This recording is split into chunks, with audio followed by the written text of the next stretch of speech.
A Republican congressman from Georgia. Congressman, good to have you with us.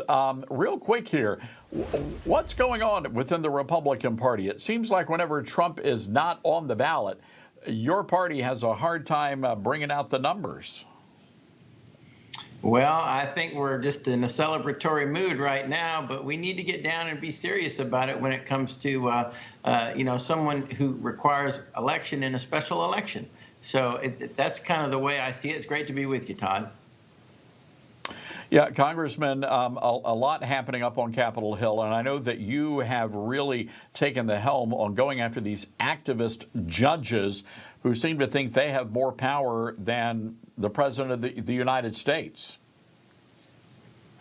Well, when it comes to the Constitution, it's very clear in Article 1 that Congress, that is the House, has the authority of impeachment. And we actually, federal judges are federal officers, and therefore Congress can impeach them. If we have that authority given to us by the Founding Fathers, then it's up to us to judge the judges when a judge goes off the rails. And in this particular case, actually in a number of cases here, we have a number of judges that are simply exceeding their authority. And this particular one, John McConnell Jr., that I introduced articles of impeachment on last week, he has literally two issues that are very, very serious and worthy of impeachment.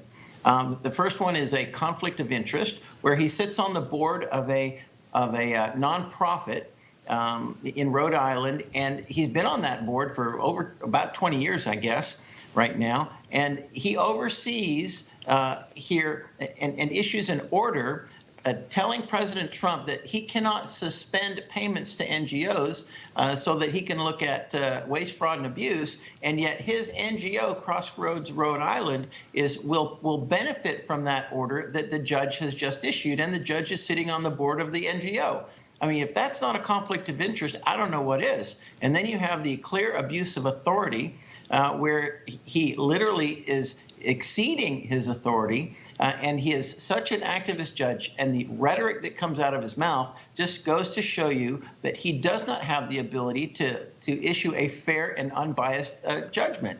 So these two things right here make it pretty clear to me that this guy needs to be impeached, and so we issued those articles against him last week, and hopefully the House will come very quickly. Well, and Congressman, the issue I think leadership has is this. Yeah, these guys, these judges are activists, no doubt about it. They need to be impeached, absolutely. But the reality is that the numbers are just not there in the Senate to convict. So what do you say to folks who argue this is really just a moot point? Well, what I would say is you're probably right that the numbers in the Senate are not there to convict, but this is a punishment in and of itself. Just when you get impeached as a judge, my word, you know how many, I think 15 judges in our entire history have been impeached. So it goes on their record. You don't want that on your record whatsoever. But then there's also other things that we can do. The Constitution only created the Supreme Court. It was Congress that created the district and the appellate levels. And so therefore we can defund them. We can reorganize them and eliminate those offices. We can also restrict their authority. For example, this is a district judge who is issuing a nationwide injunction.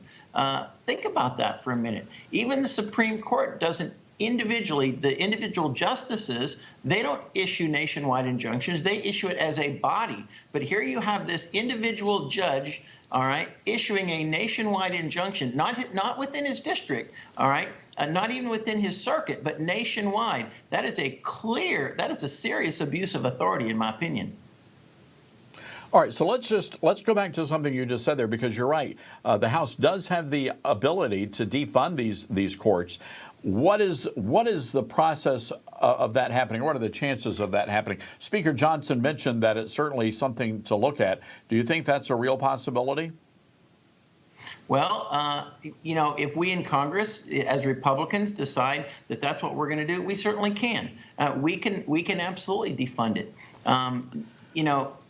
There's another thing as well. Article 3 of the Constitution talks about judges serving for a term of good behavior. And now, who's the judge of good behavior? No one other than the United States House in Congress. We're the ones who get to judge the judges. And so we can also introduce articles, not to impeach, but to look at the judge not serving, all right, with good behavior, and therefore removing him. So there's a number of different ways. It's kind of a novel way to do it, but there's a number of ways that we can deal with judges. All right, well, Congressman, we're going to have to leave it there. Look, we'll be paying close attention to this, and who knows, we might be able to get one of these judges convicted after all. Thank you again. Appreciate you coming on Newsmax. I hope we certainly can. Thank you, Todd.